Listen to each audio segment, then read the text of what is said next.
Never back down, never what? Never give up. Okay, we're gonna have the journal check today. You gotta turn in the Explore, and you gotta write a paragraph today. First month of school, and you don't gotta write, you gotta type. We'll go over everything, no big deal. You'll have plenty of time because most of the period is work time.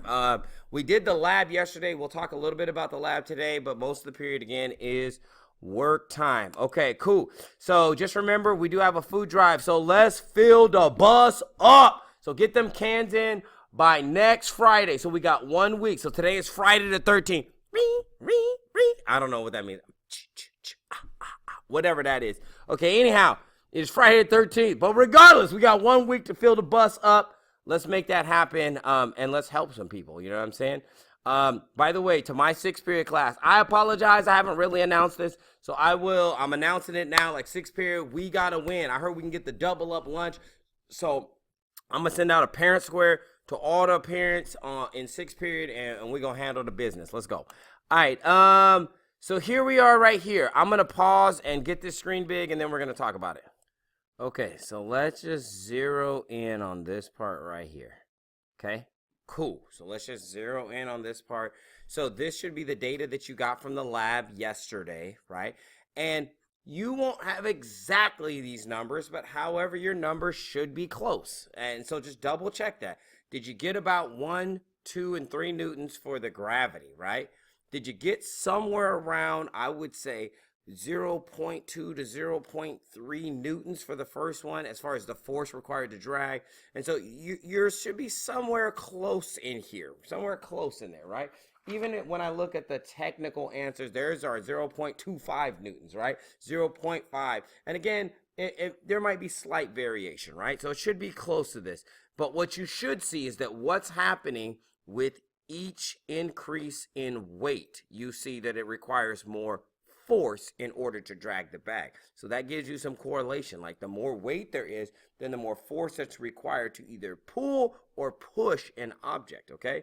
Then over here, as far as the mass, you see 100, you should have around 100, 200, and 300 grams. And hopefully you see some correlation between the newtons in weight and the grams in the mass, okay? So that's cool. So let's go ahead and move over to what is the main difference between weight and mass.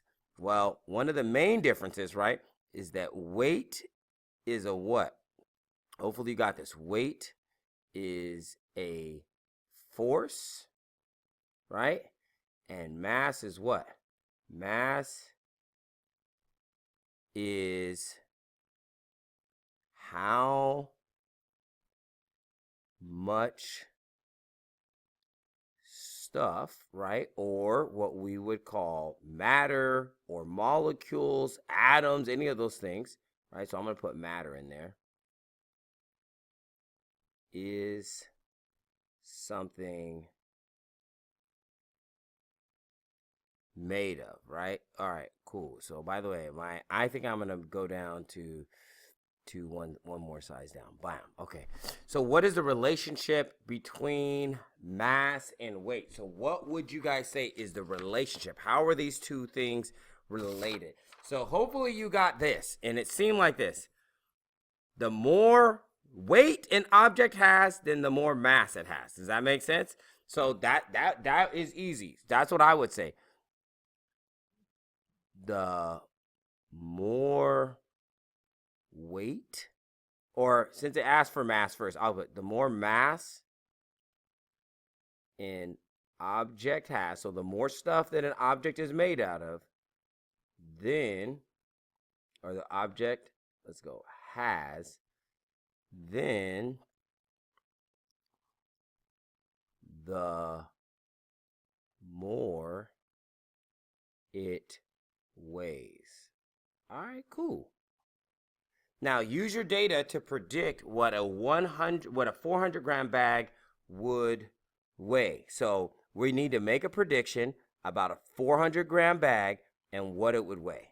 So let's just go over here to our data and be like, okay, so 100 weighs 1 Newton, 200 weighs 2 Newton, 300 is 3 Newtons. Hopefully you see 400 would be what? 4 newtons. So hopefully you're like, yeah, it should weigh, right? The prediction should be, it should weigh 4 newtons. All right, cool. What is the relationship between the mass of an object and the amount of force required to drag it across the table? So again, they're asking us about mass of an object and force to drag it, right? So those two things. How are those two things related? So let's go to the data table and look at force, and then also look at mass as well. So it looks like the more the mass, as mass increases, the force required to drag it also increases. And we kind of talked about that. So this is what I would say. As mass of an object increases, right? Then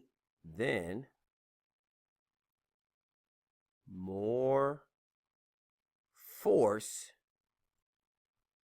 is required to do what? To move it.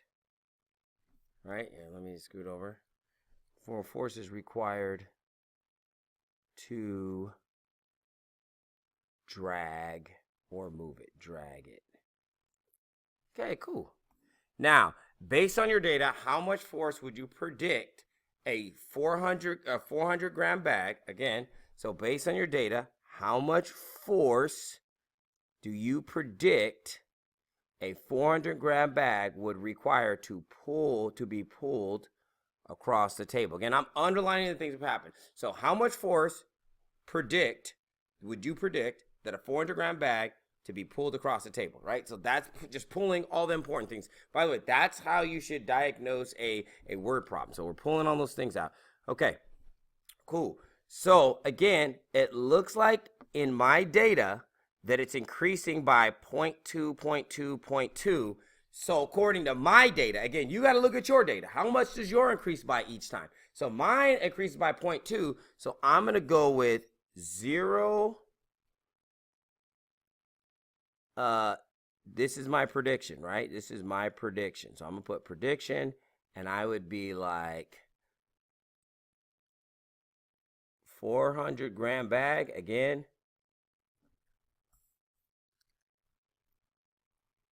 Would require 0.8 newtons of force to be pulled. That's what they asked. So that's my prediction. All right, cool. And again, I based all of these answers over here based on my data. So that's why everyone's answers should be slightly different based on the data that you got, because your data is not exactly the same as mine. So you need to base it on your data. Okay, so that part should be that for answering that. Then all you got to do is scan it as a PDF, submit this thing, make sure to scan it as one single PDF. All right, y'all. Hold on. All right, so we're now back to the presentation. That's why this looks blank. I'll put the active slide in there once we do that later. However, get this assignment turned in. It is due today. Again, this is due today. We just went over all of the answers and how you work through all that. So make sure to get those turned in. This is due when? Today. So make sure to get all of that done. Moving on to the next one, okay? Bam. You do have a paragraph that you need to write. And again, this is due today. All of the instructions are right here. So I'm going to count on you reading the instructions. I'm not going to go through all of them. I'm going to count on you reading all the instructions. They're in English up top. Right down here, they're also in Spanish. So whether you got English or Spanish, make sure that you read the instructions and write. Everyone needs to write in English regardless, okay? So make sure that that's what's happening. And then just know it says, make sure to read all instructions. Create a new Google Doc. Name it. And then tells you exactly how to name it. How many sentences you need. What the sentences should have in there. It tells you everything. That is due today. Today. before you leave class. So you don't have time to be messing around. It is due today before you leave class. I'm going to grade it over the weekend and then onto Monday and then Tuesday. And then we're going to talk about that. So we're going to, again, you need to have it due today. It's got to be turned in today because I'm going to start grading them. And then I'm going to give you corrections. And then you're going to make some corrections on Monday. And then Monday and Tuesday, you're going to make some corrections. And then we're going to look at that. So I want to make sure everyone knows how to write a good 5-sentence paragraph. So again, you got to write that 5-sentence paragraph, and it's about how the first month of school was. The last thing is the journal check, but while you guys are working right now, I'm going to go around and do the journal check. If you're like, hey, I'm at home, you can scan in the PDF your journal check. It's already in modules. So again, you can turn all of these things into modules. I don't really have anything else to say today. Check Canvas, check Aries, make sure to have all your stuff done. Make sure that you've completed all of your minutes for iReady. That is actually it for today. I'm just going to show the modules real quick just so that you guys can be like, oh my gosh. So we're just going to go ahead and click in there, blat out. We're just going to show the modules real quick because I want to make sure that you guys see that there are 3 assignments that are due. So again, that measures forces. We went over that, page 15 and 16. We also just talked about the first month of school. You need to read the instructions. You need to go over it. You need to type up the paragraph. You got to create the document and do all the stuff. And then the journal check I will do in class. If you are not here, then yes, you need to click that open, scan the PDF stuff, and get that turned in. That is it for this week. Also, make sure you have your Ed puzzle turned in already. So you see all the assignments that we had for this week. And then if you're done, move on to iReady, your math pack, and make sure you got everything done for this week so you can go into the weekend, chill. All right, y'all. Peace!